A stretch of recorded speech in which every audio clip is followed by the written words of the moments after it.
welcome to Movies, Films, and Flicks. I am Mark Hoffmeyer, and joining me is a man that bought a bunch of doves and let them loose in his apartment for this episode. It's Matteo Cinani. Welcome, welcome. Here we go. It's face-off time. Oh, I love it. International face-off. I can't. So right now, Mateo's. Oh no, he took it off. Okay, good. He was wearing a mask there, and I was like, "What is happening?" It's pretty disconcerting. I'm looking at this thing. Jeez Louise. It is scary. It is actually quite scary, this mask. I'll take it off now. I'll take my face off. You know what I mean? Here we go. So right now he has this white mask that's a thing of nightmares from like The Strangers, and now he's taking it off. Well, dude, thank you for joining me, man, all the way from Korea.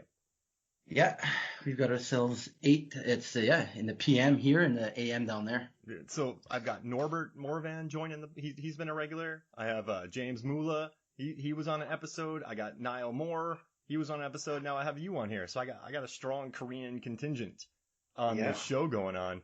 And cute, nice. One day for our Final Fight series, I was asking like, hey, what movie should we talk about? You brought up Face Off, and I'm like, let's just talk about the movie. So months later, you're on, and you and I are reuniting from our Cheongju soccer Tiger days on the left flank, right? Left flank. Yeah, there you go. Yeah. So Matteo and I met him in Korea in 2008. He's one of the best drummers you'll ever meet, and he and I played soccer together. We traveled all over, man. You saw me get my finger kicked in. Yeah. And then you're on the defense, yeah. And no one wanted me on offense. That's okay. The people we opposed, they never had a chance on that side, right? No, it was power and speed. We crushed them, man. I felt good on that side, and everyone hated me over there because, all right. So I know we're not talking about face off. We're talking about soccer, but we were facing off with other teams. But I wasn't that good, Matteo. But I had good cardio. And everyone else out there was coming off of like a 12-beer night on the opposing team. Yeah, because we used to booze it up those games were always showing up like hungover on the bus to go to Seoul or other cities. Exactly. And then I would be pretty light the night before. And so I knew that we needed a balance. So the people out there could probably, they outmatched me for the first 30 minutes, but then they got tired. So then remember the rest of the games, I was just running up and down the field. And they would get annoyed. Like I would kick the ball past them and run past them. Like I had no fancy dribbling skills. Yeah, physical play and good cardio goes far in soccer too, right? Or however you want to call it, what country we were in. But yeah, because it's true that league had talent, but a lot of booze. Yeah, and so that's like a lot of And you know how frustrating it is when you're really good at something, and then you get tired, and then someone that's not as good as you is just running around you. Yeah, well, it's like they said that the kids got a will, no talent but will, but you had both. Don't think you just had like a cardio. You can still play. You were not on the field out of mercy or generosity. Yeah. You earned your spot though. It's not like we were like, oh shit, like Mark's got to play. Like we had those people before. I remember sometimes there were some people who showed up and it's like, goddamn, we should have told them the game was at the other field. Like some real losers, but. Were you there before we continue when we had that fight against the Persian Storm? Oh yeah. Were you still there when the guy called one of our players called the other guy Osama bin Laden? Oh. I think you might have been. That was like still your era. This big guy Tim on our team with a shaved head, a big Marine guy. Yeah. An idiot. Yeah, an idiot. Real idiot. And he called the other guy Osama bin Laden, and the fight broke. Like the whole game got canceled, and the whole team tried to attack him. Well, fair enough. Yeah, I know, and we have to stand up with this guy. He was an idiot, this guy. He always injuring his own players and just being a moron. Yeah, I remember that guy. He was more of a maniac than I was, and I remember thinking that. Yeah, he was being the maniac. That's my new band name, I have a new band now, the Maniac Kings. Oh, I love that name. Yeah. So we had a show, the last show I did since Corona got canceled, maybe like 3 weeks ago or a month. We played downtown. The downtown, in Cheongju. Yeah, Cheongju. It was an outdoor 9-band festival, and it was our time. It was like 9:40 p.m. Good time to go for it, like near the end of the festival. And then we start playing, and we're in the end of the set, and we start doing our cover of "Come Together" from the Beatles, heavy style. And who shows up? The cop, this random cop guy. But it made it better. Nice. It gave it like drama because he comes on stage and he cuts the guitar, just cuts the power. Oh Dirtbag move. Yeah. Then he comes to me and he tries to tell me to stop playing drums because you can't cut me off. I'm live. And obviously I ain't going to be a chump. So I play louder and I like do a solo. Like I just bash it in front of him. Then he goes to the bass, cuts the bass off, and he tries to tell the singer to stop. But we don't stop. We keep going. So the crowd likes us now because we're like the rebels. Oh. I love So it. it was, and then we ended the song, and the organizer came, had an argument with the cop, told him to leave. We had the permits and all, and the cop left, and we finished our set, and we looked like champs. Yeah, classic Matteo. The Maniac Kings, baby. Yeah, Yeah, I it was love good. that. So a lot of people play double bass on the drums. You play triple bass. With one foot only. Yeah. Imagine that. Yeah. Jeez Louise. Yeah, well, you have to be. You could technically do it. You'd have to have the two pedal, and then one pedal when you hit it, it has another pedal that hits at a different time, like a 2 second delay. Oh yeah. Imagine it'd be like boop, boop, boop, like a trail off. You need to invent that. That'd be some real quirky stuff, you know. I need it, right? And I need 20 cymbals too, and all these gadgets. And you only use 2 of them, but you just got so many up there, just in case. The show. Hey, so when did you? Let's get the Face Off. When did you first watch it? What was Okay, so I'll give you my history of Face Off, because there is a history. So I recall Face Off was the previews, like back in the day when, you know, they say the movies are coming out when you're a teenager, 1997, and it was like the movie to watch, right? Like it came out, it was like coming on the 1997. I don't know what month it was released, but I remember it was always like those previews: John Travolta, Nicolas Cage, Face Off, John Woo. And I'm like, damn, that's the movie. And I knew it was like an adult movie, however. You know, this is no PG-13 affair. This is some like rated R A movie back, right? It ain't no like teeny bop movie. So I know I like movies a lot, and I knew this was like going to be an intense movie. Reviews were good. I'm all set for it. So me and my friends were in Ottawa. I'm still friends with these guys, like tight boys. Even one guy came to visit me in Korea. We're like, let's go watch a movie at the Silver City. It's like a big cinema. Maybe you got that too in Georgia and Miami, like the same company. Silver City, it's called. It's big. They say go big or go home, you know? So we go there. It's the new cinema. And I'm like, guys, here's the plan. We can't legally get into Face Off because back then, and even now, I guess they're still strict. When you're like underage, they're like, okay, kid, let's see some ID, because you have to be 18 to get in to that movie, right? Yeah. And it was I'm 18. R-rated for sure. R-rated. So I'm like, guys, here's the plan. Let's just buy movie tickets for Air Force One starring Harrison Ford. Yeah. Because that movie was playing at the same time. And I had that's some believable boys too. You weren't buying movies for, like, you weren't buying tickets for a G animated movie. You're like, we're going to go see Air Force One. So people are like, okay, that makes sense. And it is allowed because Air Force One was AA. Mm-hmm. Like, it wasn't PG, but it wasn't rated R. And I was 14 years old at this point. So that's the movie you know, it's no problem. So my friends, they're like, and some of them were actually pushing for Air Force One. They're like, no, man, Air Force One. I'm like, guys, come on. Face Off is the movie. Like, let's Face Off. Air Force One versus Face Off, the movie itself. Like, I believe it's the better contender. So we buy the tickets, and you know the way it is. You give your ticket, and then you just walk forward in the alleyway, and on the left, there's all the different cinemas. I'm like, boys, let's go. Like, it's right here. And then the guys get scared. They're all like, you know, oh, no, we can't do it. We'll get busted. No. So we're 4 guys. Every guy votes. No, we got to go to Air Force One. We're going to get in trouble. They're going to catch us. So boom, what do you know? Walk into Air Force One and feel like I'm a little angry. I'm like, God damn it, man. Little wimps. Like right across the hallway, we have a better movie, I believe. Mm-hmm. And then I watch Air Force One, which was okay, entertaining. I can't deny it. But I did feel a little grudge the whole time. I'm like, why am I watching this movie like that? I want to be across the hallway, like Face Off, man. That's where it's at. And now that I look back, I think I was right. If I had to square them up, maybe we can do that later, but square up Air Force One versus Face Off, I think, you know, what do you think? Oh, no. I mean, listen, Air Force One was fun, but it's just I mean, Gary Oldman's good, Harrison Ford's good, but it's Die Hard on a Plane. Face Off is insane. So, you know, John Woo, man, we just did a Hard Boiled episode. I mean, John Woo, his gunfights in his movies, it's just ballet. Like just the flying bullets, the melodramatic plots, the emotion. So in this movie, Woo didn't even, like, in Face Off, Woo didn't even want to worry about action. He's like, I just want to deal with emotion in this movie. And it's just so bonkers. It's the only John Woo movie that they let him be John Woo. Broken Arrow, they didn't let him be John Woo. Hard Target, they didn't let him be John Woo. Paycheck, they didn't let him be John Woo. Face Off is John Woo. You know what I mean? So yeah, see, I dig Air Force One, but I think Face Off is more of the singular vision. And I think that's why it has a 92% tomato meter rating. That's why it made over, 250 million worldwide. I mean, this movie was a blockbuster, dude. It was a big deal. It was big money because it's just so weird. It's a weird movie. It's also unique and not commercial. Like, yes, they're all commercial in a way, but Air Force One, you knew it was going to be your commercial summer blockbuster. Mm-hmm. Get off my plane. You know, you got your life. Exactly. Like, it's that safe movie, and Face Off was not safe. Oof, not in the least. And do you think people like that, though? Because, I mean, Someone said that's the weirdest movie ever greenlit. A studio executive said that. And it's weird, man. This is a major movie with, I mean, you have Nicolas Cage in the beginning dressed as a priest dancing, grabbing butts. And then you have just the weirdest scenes imaginable in this movie. Just the emotion.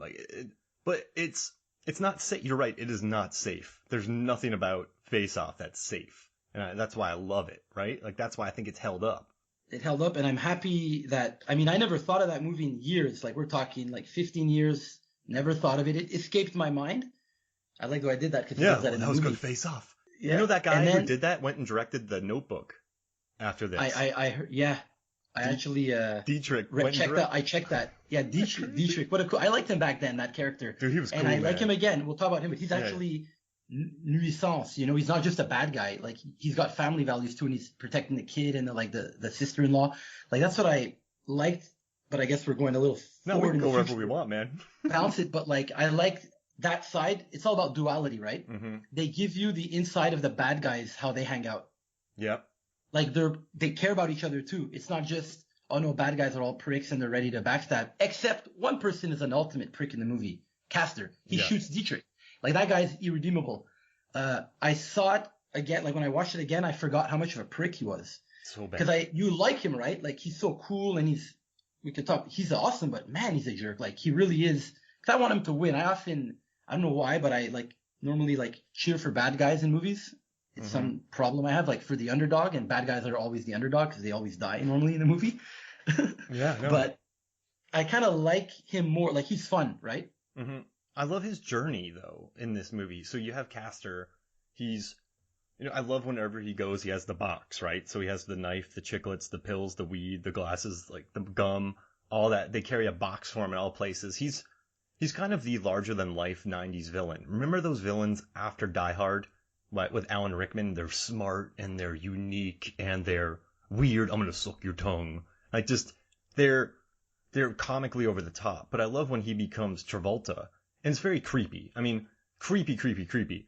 But the whole thing with the daughter, on how he beats up the kid from that 70s show, Danny Masterson. Yeah, beautiful. I love that part. And he gives her the knife, and then he's like lecturing her about, like, killing people. Do you have protection? No, here's a knife. Protect yourself. And the creepy stuff with the wife. And then there's a scene where he shows up to her later on. He's like, lies, mistrust, all of this. This feels like a real marriage. So he doesn't know. Remember when he gets lost in the suburbs and he has to go to they got 3-time Oscar nominee Joan Allen for this movie. And she's by her son's grave where, John Travolta has to act. And I like that journey. It's dark. It's dark comedy. And studios. Oh, I laughed. I remember laughing. Like, when he goes to the house, remember? When he drives by, he doesn't know where he lives. And he's like, and you could tell she loves it because people, not women, well, in general, the bad men, the so-called bad guy, at some point they're attractive in a way, right? Like, you got Sean Archer, the goody two-shoe cop, and we realize in the diary that they haven't had sex in, like, I don't know, was it 2 months? Yeah. Oh, sometime. Yeah. 2 months. 6 years, get him out of the house. That's a weak man, but you know what I mean? Like, now we're going to talk about people. He's a pain in the butt, man. Travolta in that movie. They're like, congrats, you got him. No, we had a bunch of agents killed. Which, is right, but he's kind of a buzzkill in it. So yeah, you're right. When I love how they're playing Papa's Got a Brand New Bag when he shows up. It's just such on the nose music. I love it. But yeah, he adds a little something. He makes her lobster. And so can I tell you something interesting? I don't know if you know this, but on the commentaries, I listened to 2 commentaries for it. And there was one with John Woo and the writers, and then there was one with just Mike Werb and Michael Collery. And no one wanted to make the movie because of that scene where he seduces Joan Allen. Because in the script, it was like this really gross, like hard, like R scene. And so John Woo didn't want to do that. Nick Cage didn't want to do that. Joan Allen didn't want to do that. So then it's still a messed up scene, but they did it as a way of him just whining and dining, not raping. Yeah, exactly. Yeah, exactly. And so everyone hated that scene, and they got kicked out of several studios because of that scene. And so I just thought it was really interesting that the way that scene happened, like just the way because Travolta hadn't done that. Archer, he was such a brat, just coming home complaining, yelling at his daughter. I don't know. It just shows the other side of life because you got the straight edge cop. Mm-hmm. But you see that in everyday life. I mean, I've got friends who represent one spectrum, others who represent the other, and I know where I fall, and you fall in. We all fall within there. And you can probably think of people you know in your life who'd be like, yeah, I can see Mula pulling this off, or Norbert, or maybe Matteo, or pulling smooth moves off, or being the opposite and being super like, no, we can't have fun. Like some of my friends when I'm like, let's sneak into Face Off. And like, no, it's against the law. We're 14. We have to go watch Air Force One. Kind of like, that would have been a Casper move, like buy the false ticket, make a move, take a gamble. You're the Casper Troy of the group. You're the drummer, man. You're the wild card. You're the rock star out there. So you're the Casper Troy. Like I like to think, like that. I'm like in the middle. So I do. You're in the middle? Yeah, I would say. Yeah. I'm a caster Archer. No, wait. Archer? Caster Archer, part 2 Troy. They're going to make a part. They're remaking the movie. It's not going to work. And let me ask you a question, Matteo. So you remake this super serious, or you remake it as a comedy, it's still going to be sort of self-conscious, right? It's going to be winky. What I love about Face Off is, John Woo's movies, his early things, The Killer, Hard Boiled, there's a lot of melodrama. There's a lot of synth scores. There's a lot of doves. There's a lot of people looking off into the distance contemplatively. Exactly. A lot of doves. And this movie, it's just this interesting, it's very earnest. How's that sound? The emotion in it, the scenes, the Somewhere Over the Rainbow. I think there's an earnestness to it with the violence that make it work. So if you remake this, I mean, every movie's remade, so I'm not worried about it being remade because everything is. But how could you make a Face Off sequel successful? Does that make sense? You can't be super serious. You can't be over the top. Like, how can you blend it? This movie was blended perfectly. And it's almost like you said, not manipulated, not intentionally blended. Let's be funny here. Let's be super violent here. He just made it like a ballet, like I read he likes to do that. It was just earnest is a good word, honest. There was no there it is. Yeah. Manipulations. And you're right. Now they're going to be like, okay, well, we have Face Off. It was really violent, but it had comedy. But it was comedy through such a contrast, because it's not really like a comedy movie, but it's just because the character, he's a prick. It's like the Shakespeare movie, I forget that term. I used to study English literature, but when the audience knows what's happening, but the characters don't. Oh, so there's suspense or there's shock. So there's a word though, the theatric word for literary word, where the audience, we know that it's Shakespeare's do that when he'd have men become women and women become men, in his plays. And I, at the moment, can't think of that correct play, but there's plays where the identities are mistaken. Got it. Oh, and it's funny because we know what's going on, but the characters have no clue. So when Travolta shows up as Castor, as a total jerk at the house, he's a psycho criminal. So had we not known, it'd be this is a horror movie, he can just murder her, but we know he's not really that person. So it's like a comedy right there. Yeah. Because you can laugh with it. But you're right. If you played it one way, it could be a total horror movie. But the way they played it was more of he still had the menace, right? Remember when he meets his daughter for the first time and you're like, oof, how old is this kid? They should probably be showing this. So there's some menace there, but there's also him just he's like, this is getting real. I have a family now. This is and you got to look after her. He's actually going to be you know what? I'm going to look after her. Here's a knife. And when he sees that prick in the car, it's going to be because I forgot. I remember that scene, but not well. And when I was waiting for it, I'm I remember he kicks that guy's ass. I'm I can't wait to see that scene again. Wipes him out. Because when's the last case? So I saw that movie. He grown man's this guy. 15 years ago. I didn't see it that time in the theater because I couldn't. I had to wait for it to come out on DVD, or was it video back then? Yeah, VHS. VHS, and then I didn't watch it for years. I might have seen it once in a while on TV, but it wasn't out of my way. But I just remember, and why we're talking about it is I remember on Facebook you put those challenges, and then I just said, man, Face Off is an action movie. Why is that off the radar? I felt like it's been the forgotten movie. You're right. And now I'm glad I said it, and then you said let's do it, because for real, I would have not thought of it had you not put those movie challenges. And I'm even the name, it's a Face Off, right? This movie versus this movie. I'm we got ourselves a winner here. So you bring up a great point, because when you look at, action movie history, right? And maybe we're taking ourselves out of a bubble. You and I come from completely different places for movies, but I think we can agree that when you talk about tier one mentioned action films, Face Off doesn't come into play. I mean, when you think It about doesn't for some reason. I mean, when I think more people think about The Rock or Hard Boiled or The Matrix, right? It's not. Well, those are after. I think like one of mine is like Predator. I think that falls in a tight top contender, but violent as crazy. Again, another movie. Were you allowed to watch rated R movies when you grew up? I did. Yeah, I watched everything when I was You were younger. allowed? So when I Your was parents younger, let you? oh yeah, I went and saw Pulp Fiction when I was 12 with my mom, and for a while when I was like 9 or 10, I took myself off of R-rated movies for a while because I was like, man, I just can't. Because I watched an R-rated movie and I was like, this is too much for me. I think it was Reservoir Dogs or something. And when I was 10, I was like, man, this is above my pay grade. And so I was like, I'm not gonna watch R-rated movies for a while. I'm gonna get straight. I'm gonna watch PG movies, PG-13. But then Lethal Weapon 2 came out. I was like, oh well, I gotta watch that.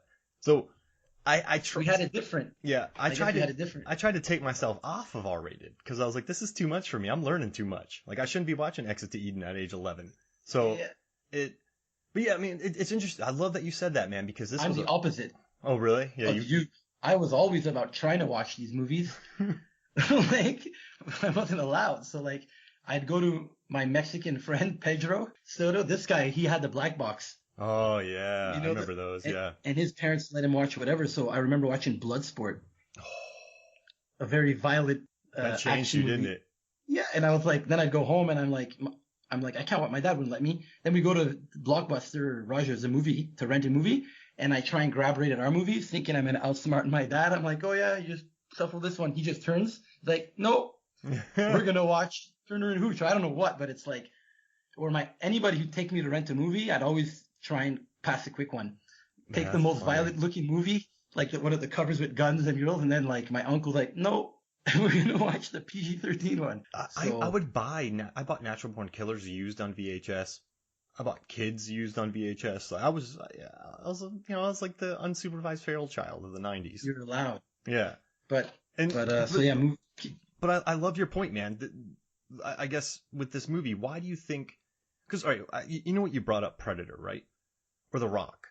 So Predator is guys in the jungle get attacked by something more powerful than them. T2, right? It has some higher elements to it, but it's a chase film, essentially.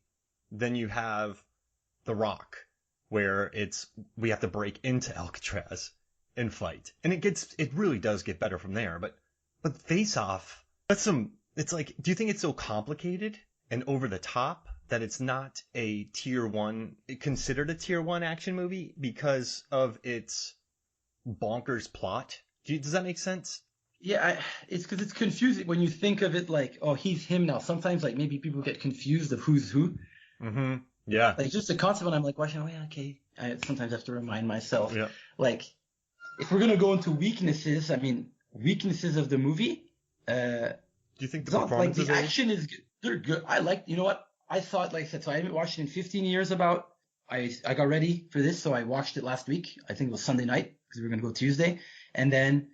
No, I actually liked the performances. Like, yeah, they're a little over top, but when he comes at the airport with his jacket flowing and he's like just crazy, and he grabs the girl in the airplane and he's like, lick my tongue. I'm like, man, what a jerk. I forgot how crude it is. Like, this guy is just like an appetite for everything. Mm-hmm. But he cares about his brother.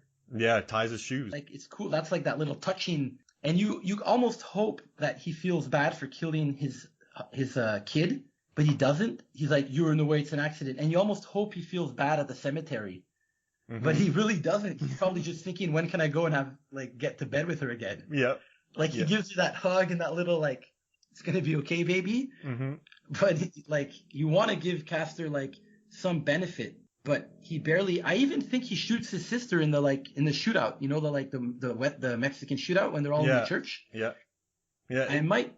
I think he might just shoot her. Doesn't give a damn because they just start shooting, but he's just because she gets shot, right? Gina gets killed, yeah. And then she's like, "Don't let our kid grow up to be like us."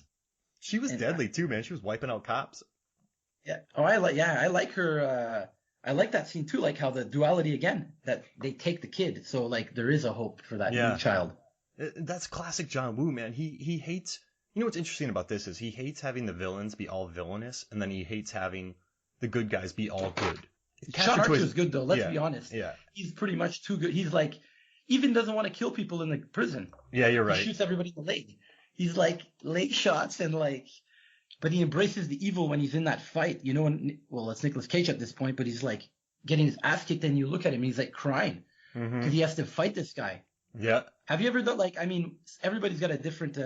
So here's the thing about the point of the fight in the prison. Back to that is because you see that he's struggling, right? When he has to like kill it, like beat up what's his name? Dobov? Yep. Dubov. It's an interesting name, isn't it? Yeah, D-U-B-O-V. So Dubov, like, he doesn't feel good about kicking his ass. No. Like, he just doesn't. You can tell. But Castor would have loved it. He'd been licking the blood off he would go crazy for it. So he's got to put an act where you can see he's like, I don't want to do this. Mm-hmm. And some people have that, like me. I remember I went to Toronto and I did a little boxing after Korea when I left. And I realized I like sparring all, but I don't like punching people. Yeah. Yeah. So I think, like, Castor has no filter. He would, like, kill that guy and eat his kneecaps if he could, you know? But like a lot of gut punches in that fight, by the way, because they didn't want him to get punched in the face too many times because he just got a new face. So they did a lot of gut shots of Nick Cage. Nick Cage, his belly was worked in that fight. Made me laugh. That was a big. Oh, sorry, Matteo. That was a big thing on set, though. They were like, how many times can we punch him in the face and make people not worry about his face falling off? So they had to add in 80% gut shots and 20% face punches to that fight. They had a math to how many times he gets punched. Okay, to make it realistic, like so that like. Well, because you just got a new face and you're getting punched in it. People are gonna be worried. Like, is that thing gonna slip off? So that would be funny. They just worked the belly in that thing. Yeah. Body shot him. They're traumatic if you get hit right, by the way, in the gut, for sure. Well, he must have had a six-pack, right? Yeah, take that shit. Nick Cage was ripped during those days, right? Nick Cage, yeah. He was just coming off of Con Air. The Rock and Con Air were before that. Yeah. Dude, his run, so I call his run the prison run, where he did The Rock, Con Air, and Face Off. So The Rock break into prison, Con Air is about a prison plane, and then in Face Off he goes to prison. Back to back to back, and they were all blockbusters. Like, that's an epic action run, wouldn't you say? Yeah, he was on fire. On fire. He was cashing checks. Yeah, he was he was like doing his thing well and like good actor. Yeah, he was really doing it. Sorry I steamrolled your fighting comment, but you were just saying it's all good. Some people don't like fighting, but you could see the duality of Archer and Troy, because Troy would have eaten that guy's kneecaps, and then Archer just had a hard time.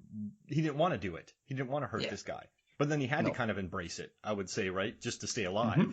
I would think. The psychic switch there, the psychology. He's like, looks at his brother, looks at people. He's like, shit. Well, I have to be this animal if I'm going to survive here, because it's like the nature, like the predators. You got to be the strong will eat the weak, and he's got a target on his back. He's Castor. He's supposed to be the badass. Mm-hmm. And if he starts acting like a chump, like, what the hell's going on here? Even his brother's like, what's going on with you? You're a chump. Even his brother's ready to turn his back on him. Yeah. He might not know that he's a fake. Maybe it's not that. He's all like, I don't know, bro. What's my medicine? Mm-hmm. Like, I don't think he's thinking like, oh, this is a clone of my brother. But I think he's like, you're not going to be my brother anymore if you can't man up.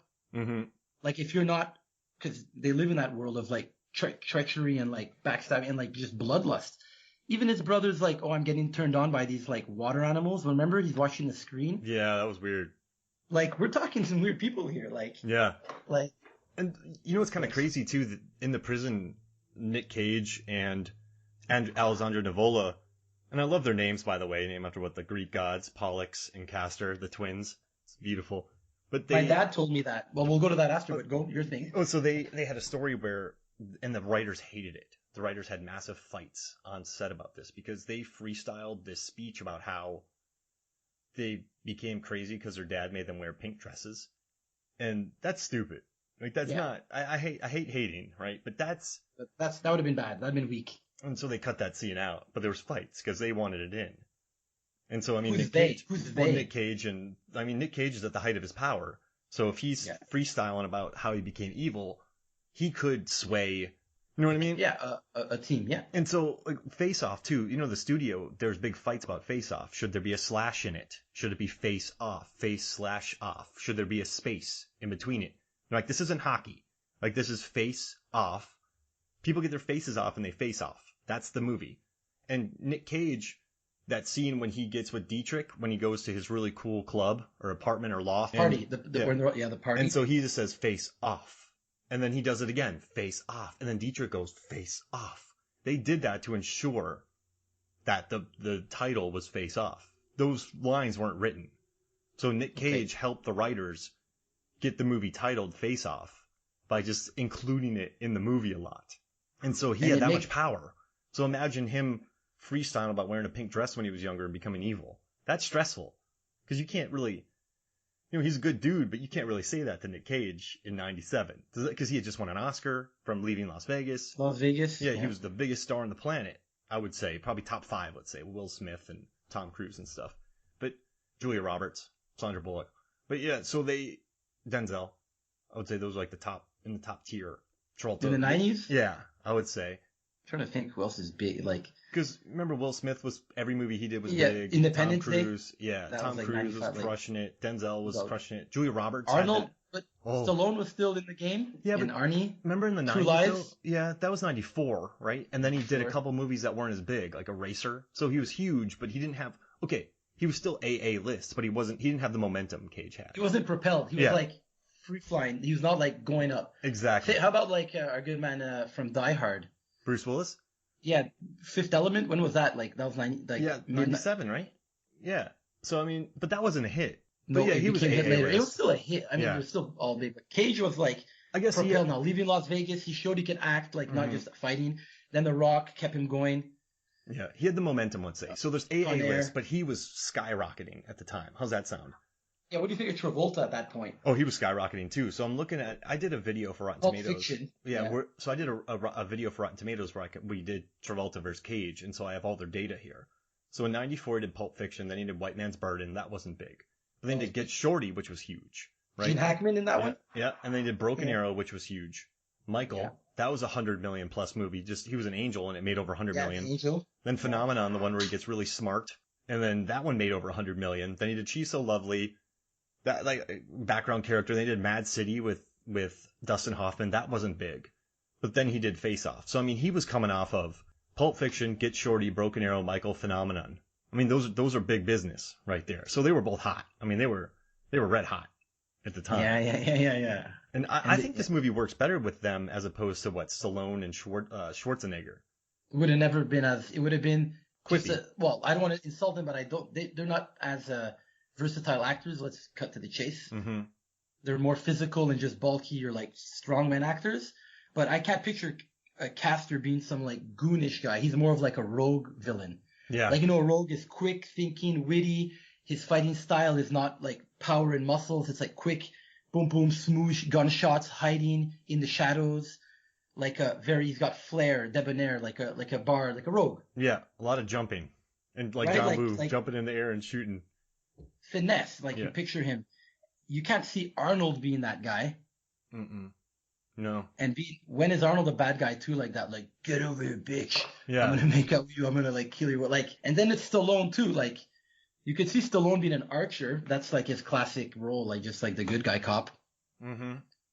But he couldn't have pulled off what Travolta did with his goody-goody not sanctimonious, but I do like the scene where he's I don't want to celebrate because our people got killed. I guess. And it's true. A lot of people got killed. I remember that scene, damn, they're almost, he's a jerk. What's his name? He just purposely kills them for fun in the hangar. Yeah. He singles them out. And he's just he's, like you said, it's fun for him. Mm-hmm. Remember, he keeps saying, aren't you having fun yet? Mm-hmm. And then he's just murdering folks. And he's kind of chaos, right? He's like the Joker before the Joker, I guess. Yeah, it reminded me, when I thought of a pink dress, suddenly when you tell me that, it makes me think of Heath Ledger when he's in the hospital wearing a dress coming out of the hospital. Yeah. Whoa, when he's dancing as the priest. Yeah. I wonder if he channeled Nick Cage a little bit in that movie. So, these things from the past and the future, but, that's the imagery I'm getting. Wow, I love that. Tell me that. Oh, my God. You're giving me that right there. Hey, so how about this? Let's take a quick break, and then when we come back, we will talk more Face Off. We'll be right back. Boom. Welcome back to Movies, Films, and Flicks. And Matteo, I have something cool for you. I was listening to the commentary, and I love that. All right, so there's two things I love. the final boat chase they shot first with all their second units, and then the studio loved it so much they gave the movie extra money, which makes me happy. It's kind of funny. And then also in the beginning, the plane chase with the helicopter, the original script had a big action scene, but they cut it because it cost too much money. But then John Woo said, I want this scene, so they shot it, and that cost more. So they cut an action scene that was going to cost too much money, but then they filmed an action scene that cost more money with that opening plane chase. I mean, a plane is taken down by a helicopter. You know, you don't see that much. You'll see that. And I looked into that scene actually, and they said that so expensive, like you said, that they only probably had, John Woo had put full of cameras in there because he knew if they screwed up, that's over, game over. Yep. He could not screw this shot up. So they have so many cameras in there, depending on the angles. If one angle there was a mistake, because I looked into that exact scene and they said it was like really expensive. Yeah. And he couldn't afford to reshoot. No, they had to get it right. Get that coverage. So, I mean, if you blow up a couple cameras, that's fine. You don't have to go back and reshoot it. Man, that's what I love, though. This movie, they blow up planes. They blow up boats. I mean, when you see these action scenes, that stunt double who was skiing on his feet got so swollen they had to cut his pants off him because they couldn't take the pants off, that stunt man. I saw that. Yeah, it's true. It's nuts. And, just the stunt crew that they had. I mean, this movie had, just the best that money could buy. I think as the cinematographer Oliver Wood, that dude has done so many movies, and so it's one of these rare. I know this is going to sound like a weird word, but nowadays, and I'm not hating on these movies, they're very digital, right? There's just a lot of effects. This felt like an analog movie. Does that, I'm not insulting. Raw, see what is there is there. There's not a lot of polish with extra graphics that are making these movements. Even the actors, the moves they do, the contortions, the action. But it's the era before that, this is Matrix, pre-Matrix, the bending and shooting and these kind of things. It reminds me of when I watched it recently. It made me think a little bit of Matrix, the way they shoot guns and stuff. Well, the Matrix, they loved the Wachowskis. They loved John Woo. So you watch the gunfighting in these films, and it's straight up from Woo. I mean, just his jumping and his ballet and his movements. I mean, remember, if you think about the movements in Matrix, they're they're slow motion, but they're very ballaic, not ballaic. They're very elegant. They're very, what's the word? Graceful. Graceful. And so but that's what I think, man. Chow Yun-fat and Hard Boiled in this movie, I think Travolta and Cage do a really good job with their jumping and shooting and their sort of graceful movements. But yeah, I just really like how, I don't know, it's just an elegant. It's this, so I showed it to my wife, and she's like, I don't know what to think about this. She likes how Hard Boiled 100 times more than this movie. Really? Yeah. Because I guess the over the top performances and then the whole Joan Allen subplot kind of turned her off. But I don't know, man.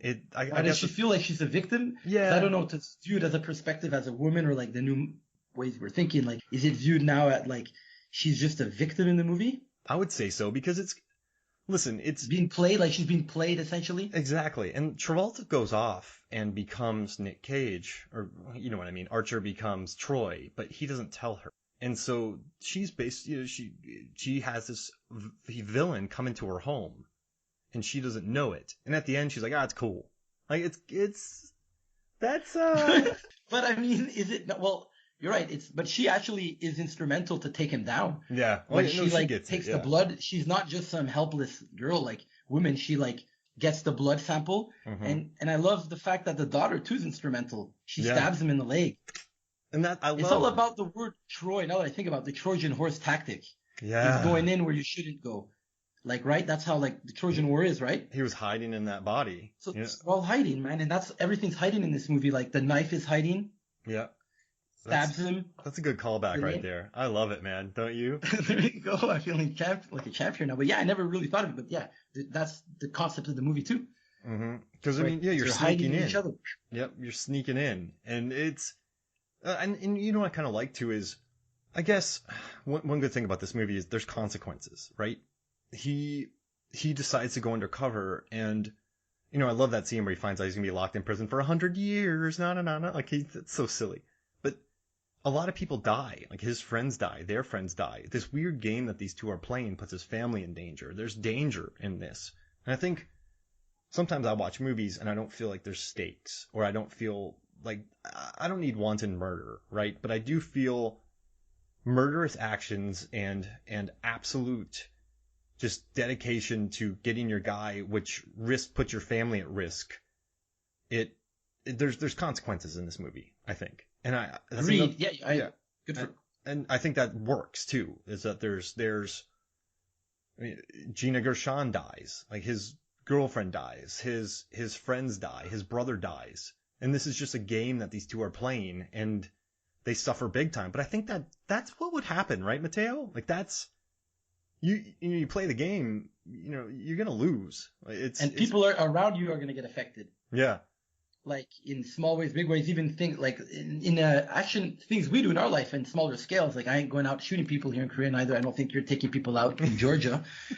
Nope. Side job, but like in other factors, decisions we make will affect people we love or don't. Like you're talking about Corona in certain moments in your life. Like people go somewhere, do things, and then it could affect ripple effect. Mm-hmm. So in that movie, Archer is really greedy because he had him. Case was closed. Like, yeah. I got the guy. And then they tempt him with the fish. They're like, oh, look, what if we go in deeper, one more level? Like, let's go and get the ball. Like, and then guess what? And he told his wife too, what was it, the scene before? Like, baby, we're done. I'm retiring. Like, I'll stay home. I'll get a good job. She's happy. We've closed that chapter, right? With our son, his passing away. It was done. Yep. But no, he needs more. It's stupid they didn't tell his wife too, because I don't know if it's stupid or not. Is it stupid they didn't tell his wife?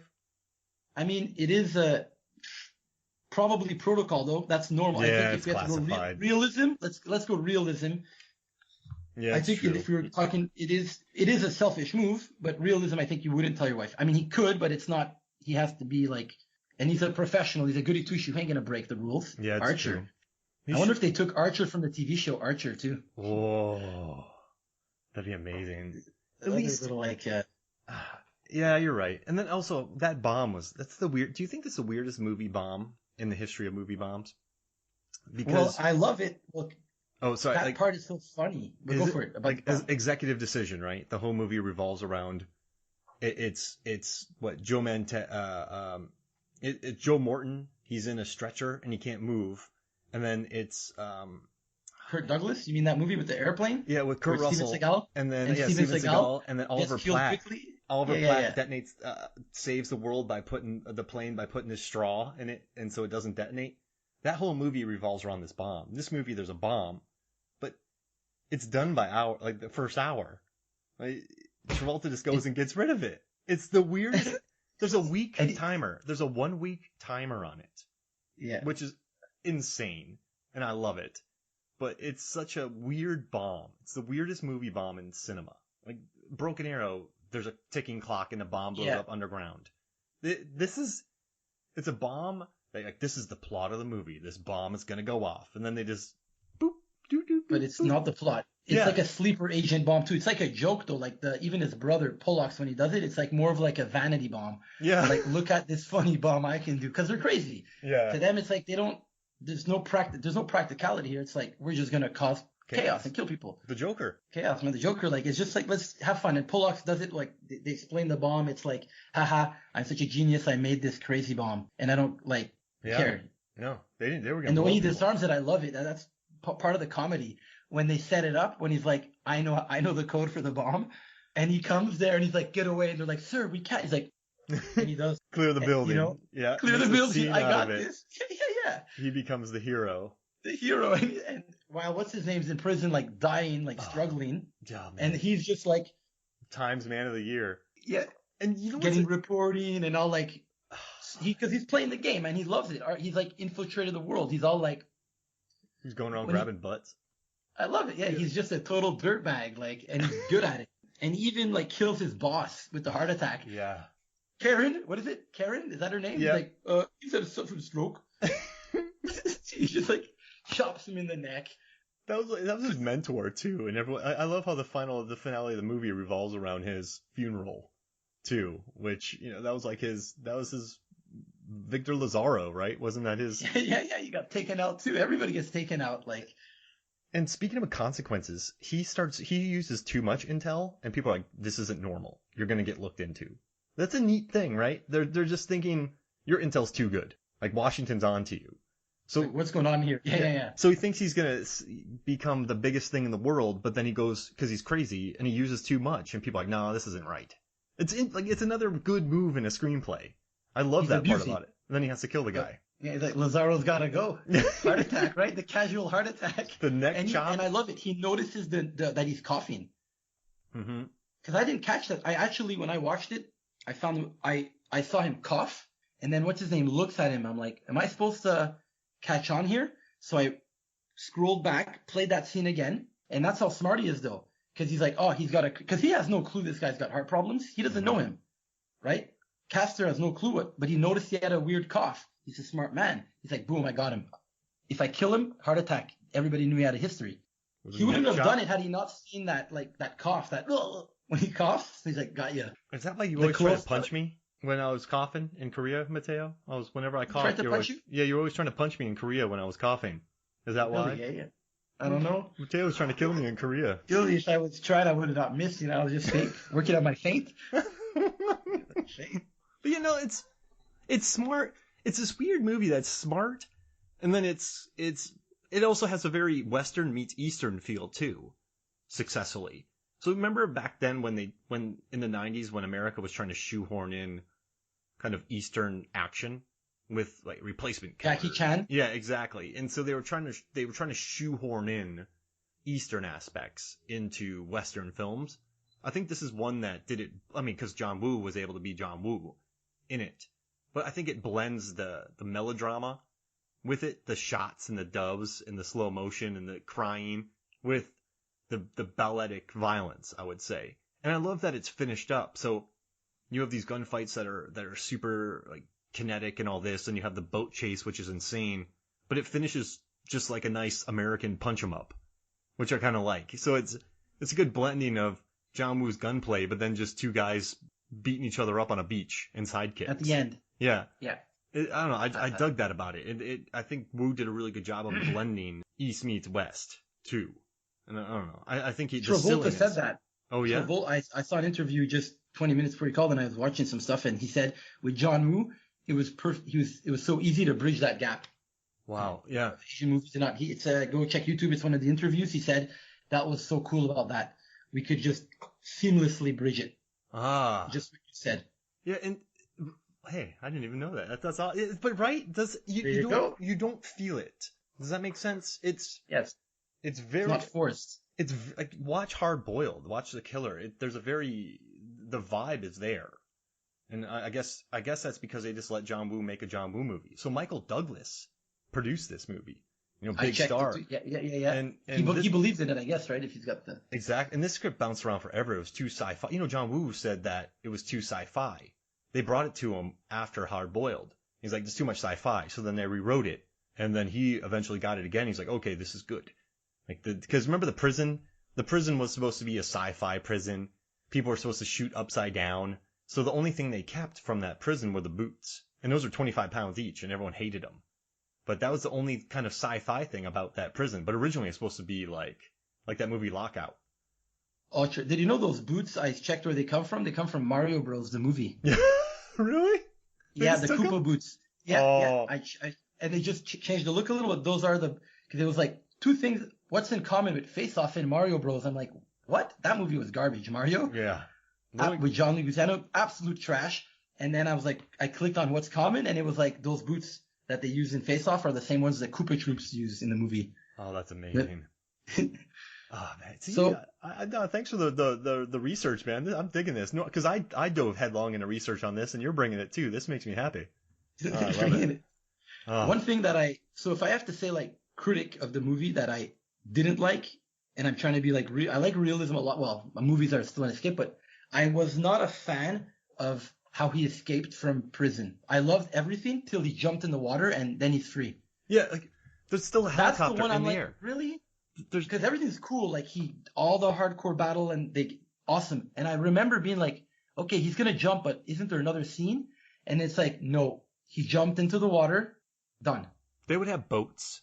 Like that helicopter's still around. He would have to resurface, right? They're not. So that's probably my weak. There's two weak points in the movie for me. Mm-hmm. That's one of them, and it's passable. It's not like it ruins the movie. The only thing is you can say, well, Archer's a beast because he is, right? He's like the super fighter, like the man, action hero. We got ourselves, but still, like, yeah, sure, there's chaos in the prison, but it's the job of that helicopter. Come on. Yeah. Like, people are not retarded. Like, I don't know if I told this story, but I jumped out of a boat in Vietnam back in the day to swim to another boat, and I got caught by security spotlights in Halong Bay. And I remember going underwater because they're like, hey, you! And I was swimming to another boat in this bay. I was not supposed to do that, just some adventure seeking, you know? Mm-hmm. And I went underwater. I'm like, I'm going to lose them. But I'm like, Matteo, this is not a Nintendo game. Like, it's not like you come back up and the game resets. Do you remember those old games? Yeah. It's just like they don't know you're there anymore. So I came back out of the water and I tried to go around the boat, and like 10 seconds later, they moved the flashlight over a few feet, and here I am, like, you know, they're not morons. Yeah. Like, and it was pitch dark too. I was in the middle of the night in Vietnam in Halong Bay, like near Hanoi, and I jumped out, and like they got me. I was taken on board, and also I'm like broad daylight, like a team of soldiers, and they saw him jump, Yeah. and they're like, he's dead, and then everybody thinks he's dead except Castor. He's like, no, he's not. Find him. Remember? Mm-hmm. If he knows this guy's like a pro, but that was a little. At least Castor was smart and like, no, he's not dead. Find him. But everybody else is like, in the news, it said Troy is dead. Remember? Yeah. He's not dead. Not dead. He jumped Like, 30 feet from a platform. So it's check your just scene. I got another weak scene, and I'd Uh-oh. like to know your weak scene that I rewatched. Sometimes, you know, I click back. I always remember it when Pollux dies. I Mhm. always remember it. And I watched it again, and I found it was so random how he's just input there on that roof. It's just swinging on a cable Right? perfectly into him. Like, I know Pollux was on. I thought he was on the other roof when he like sets up the attack. Mm-hmm. Yeah. And he's like, and then, okay, cool. He sets the attack up, and he's like, hoo, brother, you know, his little voice, whatever, does his thing. And then, Archer runs up the building with the bomb when he's fighting against Castor. And then, out of nowhere, Pollux sees him. So he runs up that like little like ladder, and Cage runs up and takes a cable and just Right that into him. too was. And it's realistic because Pollux sucks as a fighter. Like you see him take the gun and like score him with it. Like he's not agile. He's like the opposite of his brother, right? The nerd. So yeah, sure, he got him. But that's such a weird, like, boom. They want him to die to make tension and make, like, Castor go a little more angry and crazy, like, you killed my brother. Makes sense, but the execution was just, like, jammed in a little randomly. Yeah, well, they put him in the one spot where he could get kicked. And that's just kind of lazy writing. Imagine during that scene with the mirrors where he shoots through a mirror and somehow the guy had snuck back in there. And so he accidentally, because I don't think Sean Archer will murder in cold blood. So let's say he shoots through a mirror and kills Pollux. Like he doesn't know, but he still kills him. So that would give Castor a lot of anger because he killed my brother. Does that make sense? And it's not It'd be beautiful too. It'd be very like you said, Shakespearean and all, like the identities switch. He doesn't know, like a Troy. falls. Once again, like the movie Achilles' heel. You know when Achilles and Patroclus gets killed, his friend Patroclus, when he wears Achilles' armor. Yeah. And our good old man, what's his name, kills him. I forget his name at the moment. I'm having a hard time remembering. It's Hector. Hector kills Patroclus, thinking it's Achilles. Once again, we got that Troy concept going on. That's really interesting. Like, and also, like, he is kind of his Achilles heel because he's the one who orders the plane by himself, which causes everything to kick off. Unravel. Yeah, exactly. And he's got the shoes too, right? It's something with the feet. Like he's always tying his shoes because he can't tie up his own messes. You know, he's like, when you tie something up properly, you close it. You don't give any leads. Yeah. But this guy can't close up the projects, so he needs his shoes tied. I mean, So like, we have a villain who loves his family. Man. So, we're tying a lot of Troy stuff in here, man. yeah, it's good. Yeah. Well, the Greek thing, I just want to say that's one thing I remember of that movie. I think I saw it with my dad, actually, which is weird because he didn't let me watch it, but I was older and he's like, hey, let's watch this movie. And a man can respect what a good action movie is. So my dad's like, this is a good movie, and we watched together. And he told me, he's like, I'm like, oh, Dad, what are those names? Like, they're so strange, you know? First time I hear Castor and Pollux. My dad's history teacher was like, oh, those are the two Greek brothers. They're warriors, he told me. They're really good warriors. And that's why I'm like, cool. And that's why they are good warriors. Well, Pollux ain't that good, but he's still a bad guy. Like, he's not He can make bombs. And I'm like, yeah, he's like he's a tough guy. You'd want him in a crew, probably, you know? Like, still. Computer guy. He's that guy, yeah, he's the brain. So I'm like, damn, Castor's a badass. Like, his name's after a Greek warrior. And I always liked mythology. Like, I read all that stuff. So I always remember my dad telling me that part, and it stuck with me till this day, like Castor and Pollux. And I researched on that. What's funny about what the director did in the real stories, Pollux is actually the better fighter and Castor is the weaker one. Whoa. So they changed it, and Pollux is the one who Zeus is his father, because they're half brothers. They're not true brothers. So Pollux has the divine blood. He has the blood of Zeus in him, and Castor is actually the weaker one. They just share the same mom. But John Woo and the writers, they changed it. They made Castor the better fighter. And I also love that the main character's name is Sean Archer, and he's a Sagittarius. The Archer, one of the constellations of the zodiac, is diametrically opposite halfway around the year from the constellation Gemini. Castor and Pollux are two major stars in the constellation Gemini. So this is another one, man. This is because they like Zeus. I read that story. Castor said, Pollux said, "I want my brother to be immortal like me." Mm-hmm. So Zeus said, "Sure." Boom! I make you both stars. He just made them stars. Oh, like on a kind of a punishment way. Like, sure, you're immortal. You want your brother to be immortal. I'll make you both immortal. Like now you're Gemini. You're the stars, like you said. Oh, so this movie has it. I love it. And I guess as we're wrapping up, I think there's enough neat. What I like about this movie is there's some weird moments in it that just make it stick out from any mainstream. So when Gina Gershon when Sasha and Dietrich, when they're saying goodbye, they're like brother sister, but then they kiss. There's like that weird kiss in there, and there's just the little lines in there that make this movie weird. The freakouts, and I think there's just personality to it, if that makes sense. You know what's weird? When Dietrich got killed, I was bummed out. This guy's a horrible, horrible man. Horrible man. When Sasha got killed, I was bummed out for her. When some of the cops get killed, I was bummed out for them. It's weird. That's me, but yeah. The side characters, I guess, you like. It's an interesting. I like movies that allow side characters room to breathe, and I think that's why the 136 minutes, so 2 hours and 16-minute movie works, because it's not just action, action, action. There's a lot of drama in this movie as well, and some of it's played for laughs, some of it's played for serious. But I dig it. I dig that this movie was allowed to breathe, if that makes sense. Yeah, it's not rushed. Like Dietrich, awesome character. The way he cares about the son, like shoots the guys with the shotguns, and even helps. He loves Castor. Mm-hmm. He does. I got you.